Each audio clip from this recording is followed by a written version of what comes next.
Il était riche, influent et seul. Elle, une petite fille des rues, ne demandait pas l'aumône et elle voulait seulement emporter les restes du dîner. Il aurait pu la chasser, mais il la suivit. Ce qu'il vit dans la ruelle sombre changea tout. Et toi, d'où regardes-tu cette histoire? Écris-le en commentaire, nous lisons chaque mot. La nuit au restaurant Golden Lotus, au cœur de Silver City, était imprégnée d'un luxe réservé à quelques privilégiés. C'était un lieu où chaque bouchée coûtait plus qu'un mois de salaire moyen, où l'air était saturé d'arômes de truffes, de vins millésimés et d'un soupçon d'arrogance raffinée. Le sol en marbre reflétait la lumière des lustres en cristal. Le tintement délicat des verres et les conversations feutrées créaient une illusion de confort serein. James Winston, fondateur de l'empire technologique Starbridge Innovation, âgé d'une 50aine d'années, était assis à une table d'angle, ajustant les poignets de sa chemise en soie. Sa société venait de conclure un contrat de plusieurs milliards de dollars, et ce dîner devait être son moment de triomphe. Il faisait tourner un verre de Bordeaux entre ses doigts, observant le liquide rubis scintiller à la lumière des bougies.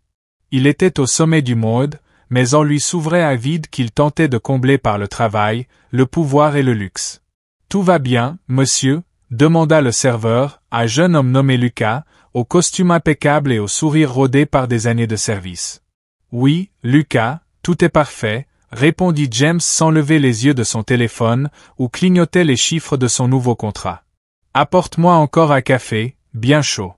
Pas tiède chaud. » Lucas acquiesça et disparut derrière les rideaux de velours séparant la salle de la cuisine. James s'adossa à son fauteuil, tentant de savourer l'instant, mais une insatisfaction persistante le suivait comme une ombre. Il était riche, influent, accompli et seul. Ses amis s'étaient dissipés dans le passé. Sa famille se résumait à quelques appels rares de sa sœur, installée dans un autre état. Et sa vie tournait autour de réunions interminables, de contrats et de chiffres. Il allait commander le dessert quand un mouvement derrière la vitre attira son regard. D'abord, il crut à une ombre ou à un reflet. Mais en y regardant de plus près, il la vit. Une petite fille de 6 ans à peine, debout sur le trottoir. Son corps frêle disparaissait sous un pull rose usé, bien trop grand pour elle. Ses baskets trouées laissaient dépasser ses chaussettes. Son visage était pâle, ses yeux immenses, brillants d'une faim qui glaça James. Elle fixait son assiette, à steak à la sauce truffée et une garniture d'asperges, à moitié entamée. Mais dans son regard, il y avait plus que l'envie de manger, du désespoir, mêlé à une étrange détermination. James sentit un frisson lui parcourir l'échine. « Monsieur, je peux avoir votre repas. » Sa voix était douce, presque inaudible dans le brouhaha du restaurant, mais elle frappa James comme une lame. « J'ai faim. » Son premier réflexe fut de la repousser, d'appeler la sécurité, de retrouver le confort feutré de sa soirée. Mais quelque chose dans ses yeux, ce mélange de douleur et de force le stoppa. Il se revit enfant, fouillant dans les poubelles d'une ruelle, avant que Miss Anna, une femme devenue pour lui une seconde mère, ne l'accueille. James déglutit, repoussant les souvenirs enfouis sous sa fortune. « Lucas !» Il leva la main, arrêtant le serveur qui s'apprêtait à chasser la fillette. « Laisse-la. Qu'elle reste. » Lucas s'immobilisa, les sourcils levés de surprise, mais obéit, jetant un regard interrogateur à James. Ce dernier fit glisser son assiette vers le bord de la table, évitant de croiser le regard de l'enfant. « Prends, » dit-il d'une voix froide, presque détachée, la gorge nouée. « Mange. » La fillette, qu'il apprendrait plus tard s'appelait Sophia Clark, le regarda avec surprise. Elle ne se jeta pas sur la nourriture comme il l'aurait cru. Au lieu de cela, elle rassembla délicatement le steak et les légumes dans un sac plastique froissé sorti de la poche de son pull. Ses gestes étaient minutieux, presque sacrés, comme si elle avait peur de perdre la moindre miette. « Merci, monsieur », murmura-t-elle, avant de s'enfuir sans perdre une seconde. Ses pas étaient rapides, légers, comme ceux d'un oiseau fuyant un danger. James regarda l'assiette vide, un malaise étrange montant en lui. Il aurait dû ressentir de la fierté, du soulagement pour ce geste généreux. Mais au lieu de cela, 1000 questions l'assaillaient. Pourquoi n'avait-elle pas mangé? Où allait-elle? Où étaient ses parents? Pourquoi une enfant si jeune errait-elle seule dans les rues, à une heure pareille? Il jeta quelques billets sur la table sans les compter, ignorant les regards curieux des autres clients, et sortit du restaurant. L'air froid de la nuit lui fouetta le visage, mais il ne le sentit pas. Ses chaussures italiennes claquaient sur le trottoir alors qu'il suivait Sofia, sans savoir ce qui le poussait, la curiosité, la culpabilité, ou quelque chose de plus profond. Monsieur Winston, tout va bien. Lucas l'appela depuis la porte du restaurant, inquiet. Tout va bien, Lucas, lança James par-dessus son épaule sans s'arrêter. Je reviens bientôt. Il la vit devant lui, petite silhouette courant dans la rue, son pull rose clignotant sous les lampadaires. Elle tourna dans une ruelle sombre. James accéléra le pas. Son cœur battait plus vite. Pourquoi faisait-il cela? Que espérait-il trouver? Mais l'image de Sofia, ses bras maigres serrant ce sac, le hantait. La ruelle était étroite, encombrée de déchets.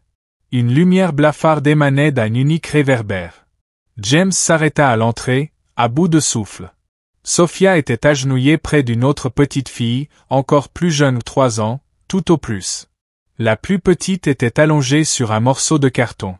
Son visage était livide, ses lèvres gercées, sa peau brûlait de fièvre. Sofia la secouait doucement par l'épaule. Sa voix tremblait. « Émilie, réveille-toi, j'ai apporté à manger. C'est de la viande, comme dans les contes de mamie. S'il te plaît, mange. » Mais la petite Émilie bête ne bougeait pas. Sofia renifla, sa voix se brisa. « Tu m'as promis de ne pas dormir si longtemps. Réveille-toi. Je t'en prie.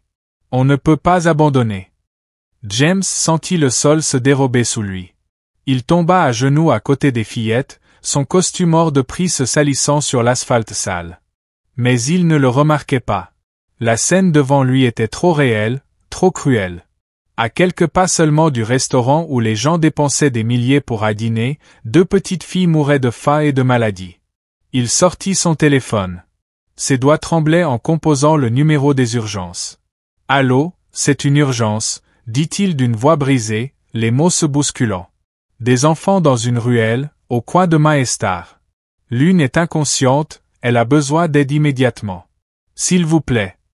L'opérateur posait des questions, mais James les entendait à peine.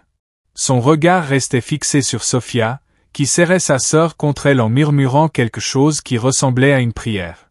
Quand il raccrocha, Sofia leva les yeux vers lui. Ses yeux n'étaient pas ceux d'une enfant.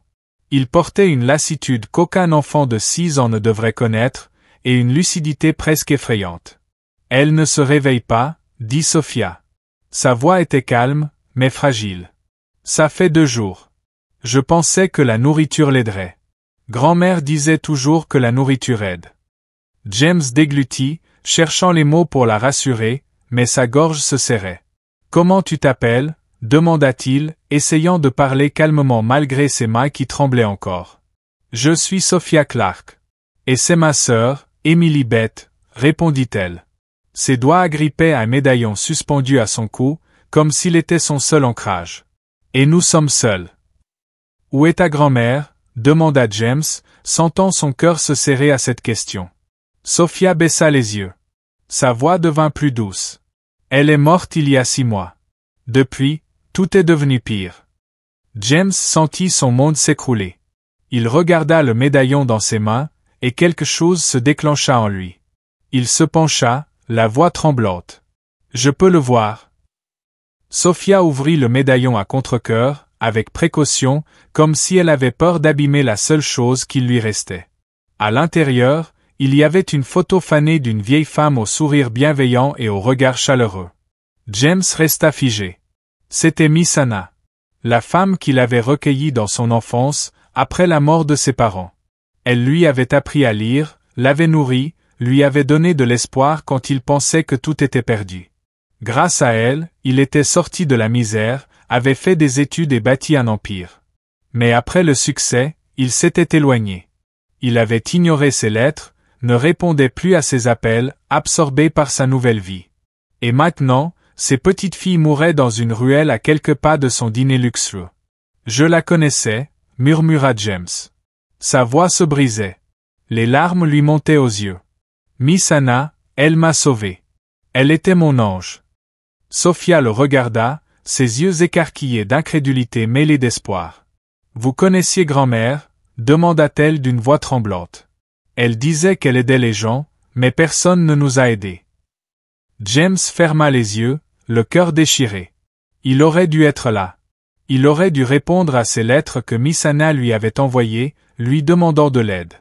Mais il était trop occupé, trop absorbé par sa réussite pour entendre ses appels. « Pardon, Sophia » dit-il d'une voix rauque. « Pardon de ne pas avoir été là. Mais maintenant je suis ici. Je vais vous aider. » Les sirènes de l'ambulance brisèrent le silence, et bientôt, la ruelle fut inondée de lumière et de voix. Les médecins emmenèrent Emily. Sophia restait près d'elle, sans lâcher sa main. Sa petite silhouette paraissait encore plus fragile au milieu de l'agitation des adultes. James les suivait, l'esprit en désordre. Il ne pouvait pas partir maintenant. Pas après avoir su qui étaient ses enfants. À l'hôpital de Roverside, il passa la nuit entière assis dans le couloir pendant que les médecins luttaient pour sauver la vie d'Emily. Sophia était à côté de lui, tenant ses doigts comme s'il était sa seule sécurité dans ce monde. « Est-ce qu'elle va vivre » demanda-t-elle. Sa voix était à peine audible, mais elle portait un tel espoir que James en eut le cœur serré. « Ils feront tout leur possible » répondit-il, essayant de sonner rassurant, même s'il craignait lui-même la réponse. « Je te promets que vous ne serez plus seul. » Les jours suivants furent un tourbillon de couloirs d'hôpital, d'appels téléphoniques et de décisions que James n'aurait jamais imaginé devoir prendre. Emily était dans un état critique, épuisement, infection, affaiblissement dû à une longue période de malnutrition. Sophia, malgré son jeune âge, faisait preuve d'un courage remarquable. Mais ses yeux trahissaient la peur et la fatigue qu'elle tentait de dissimuler. James ne les quittait pas, annulant réunions et appels du conseil d'administration. Son assistante, Clara, appelait toutes les 2 heures, la voix chargée de panique. « James, tu ne peux pas disparaître comme ça » criait-elle presque. « On a des négociations avec Global Tech la semaine prochaine. C'est une affaire de milliards. » Clara, trouve une solution, coupa-t-il, la voix ferme mais lasse. « Il y a des choses plus importantes. Dis-leur que je suis occupé. » Clara soupira, mais ne protesta pas. James engagea les meilleurs médecins, régla toutes les factures. Mais il savait que l'argent ne pouvait pas tout. Sophia et Emily avaient besoin non seulement de soins, mais d'un foyer, d'attention, d'une famille. Il commença à reconstituer leur histoire, et chaque nouveau détail était comme un coup au cœur. Après la mort de Miss Hannah, les filles étaient restées avec leur père, William Collins, un homme aux prises avec une dépendance aux opioïdes. Il avait tenté de maintenir la famille unie en travaillant sur des chantiers, mais les dettes, la perte de son emploi et les drogues avaient tout détruit. Sophia, à 6 ans, avait pris soin de sa sœur, cherchant de la nourriture, fuyant les services sociaux pour ne pas qu'on les sépare. Elle avait appris à devenir invisible, à éviter les regards, à trouver des recoins où passer la nuit. Sa force impressionnait James, mais elle lui brisait aussi le cœur. Un soir, alors qu'elle était assise près du lit d'Emily, Sophia sortit son médaillon et l'ouvrit. Ses doigts tremblaient. « Grand-mère disait qu'il y aura toujours des jambons », dit-elle doucement en regardant la photo de Miss Hannah. Mais je pensais qu'elle s'était trompée. Après elle, plus personne n'est venu. James la regarda. Sa gorge se serra. Il voyait en elle le petit garçon qu'il avait été, celui qui avait aussi cessé de croire au bien, jusqu'à ce que Miss Hannah lui montre qu'il existait vraiment. Elle ne s'était pas trompée, Sophia, dit-il, la voix douce. Parfois, les gens ont juste besoin de temps pour se rappeler qui ils sont. Je suis là maintenant, et je ne partirai pas. Emily commença à aller mieux une semaine plus tard. Ses joues reprirent des couleurs, un faible rire résonnait dans la chambre quand Sophia lui montrait des dessins faits avec les crayons de couleur que James avait achetés à la boutique de l'hôpital. Sophia, encore méfiante, avait commencé à faire confiance à James. Il les avait emmenés dans son manoir de la banlieue de Silver City, où les grandes fenêtres baignaient les pièces de lumière et où le jardin sentait la lavande et l'herbe fraîchement coupée. Les filles, habituées aux ruelles, à la faim et au froid, découvraient timidement ce nouveau monde. Sophia effleurait les canapés moelleux comme si elle craignait de les salir, tandis qu'Emily, à peine remise sur pied, courait pieds nus dans les couloirs, ses petits pas résonnant sur le parquet. On dirait un conte de fées, dit un jour Sophia en regardant le coucher du soleil colorer le ciel d'orange et de rose depuis la véranda. Mais les contes de fées se terminent, non? James s'assit à côté d'elle, sa voix était chaleureuse mais ferme. Non, Sophia. Je te promets que maintenant, vous êtes chez vous. Mais les promesses n'étaient pas simples. William Collins, leur père, était en cure de désintoxication à Hope Springs, en périphérie de la ville. James allait lui rendre visite, essayant de comprendre s'il pouvait faire à nouveau partie de la vie des filles. William était un homme brisé, maigre, les joues creusées, les yeux pleins de honte et d'espoir mêlés.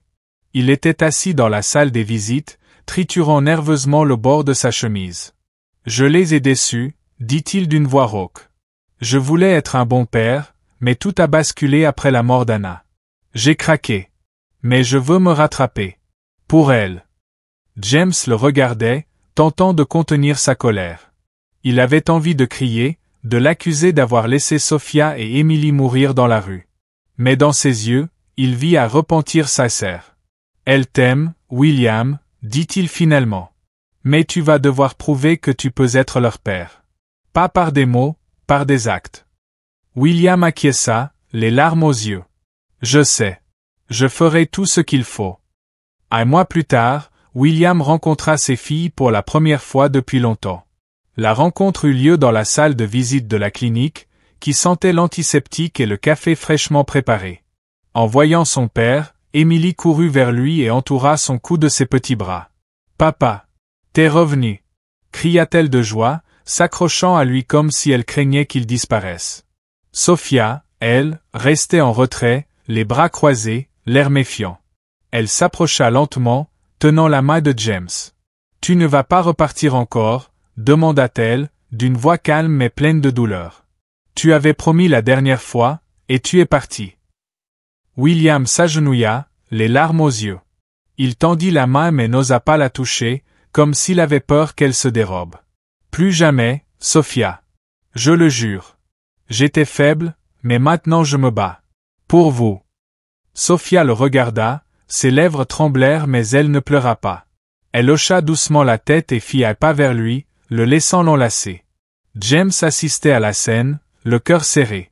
Il était devenu une famille pour les filles, mais il savait que leur lien avec leur père faisait aussi partie de leur guérison.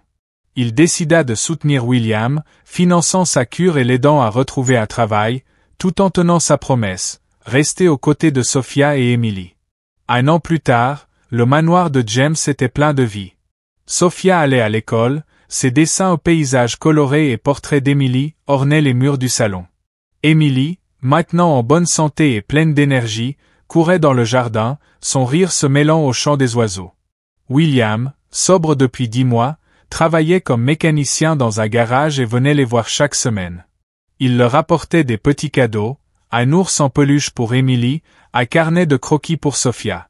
Et à chaque visite, il les regardait avec tant d'amour que James voulait croire en ces changements. James était devenu officiellement le tuteur légal des filles, sans jamais couper leur lien avec leur père. Il avait fondé la Miss Anna Foundation, qui aidait les enfants défavorisés en leur offrant nourriture, logement, soins et éducation. Lors de l'inauguration de la fondation, Sophia prononça un court discours, debout sur scène dans une robe bleue que James lui avait offerte pour l'occasion. Sa voix était claire malgré une légère émotion. « Ma grand-mère disait que la gentillesse change le monde », déclara-t-elle en regardant le public. Elle avait raison. Merci à tous ceux qui aident des enfants comme nous. Vous rendez le monde meilleur. James la regardait, les larmes aux yeux. Il n'était plus ce magnate solitaire qui mesurait sa vie en chiffres. Il faisait désormais partie de quelque chose de plus grand, une famille qu'il avait choisie et une mission qui avait donné un nouveau sens à sa vie. Mais les changements ne se limitaient pas à sa maison. L'histoire de Sophia et Emily, publiée dans le Silver Times, s'était répandue dans toute la ville. Les habitants commencèrent à déposer de la nourriture au Golden Lotus pour les plus démunis. Lucas, le serveur, organisa un groupe de bénévoles qui livraient des produits dans les foyers d'accueil. Le restaurant, autrefois symbole du luxe, devint un lieu de rencontre entre riches et pauvres, unis par une cause commune. Inspiré, James finança la rénovation de l'ancien foyer où il avait grandi, le transformant en un centre moderne pour les enfants. Un soir, assis dans le jardin avec les filles, James regardait Emily attraper des lucioles pendant que Sophia dessinait des étoiles dans son carnet. Il se tourna vers elle, sa voix douce. « Tu penses encore à ta grand-mère » Sophia hocha la tête sans quitter son dessin des yeux. « Tous les jours. Elle aurait adoré ce jardin. Et elle serait fière de toi. » James sourit, le cœur réchauffé. « J'espère, Sophia. J'espère qu'elle nous voit. » L'histoire de Sophia et Emily n'avait pas seulement changé James, mais toute Silver City. Elle avait rappelé aux gens que l'héroïsme ne réside pas dans les exploits bruyants, mais dans les gestes discrets, une main tendue, un cœur ouvert, une promesse tenue. James Winston, autrefois magnate solitaire, avait trouvé une famille et une raison d'être qui le rendaient plus riche que tous ses milliards. Et Sophia et Emily, deux petites filles venues de la rue, étaient devenues un symbole d'espoir, prouvant qu'en des temps sombres, la bonté peut rallumer la lumière.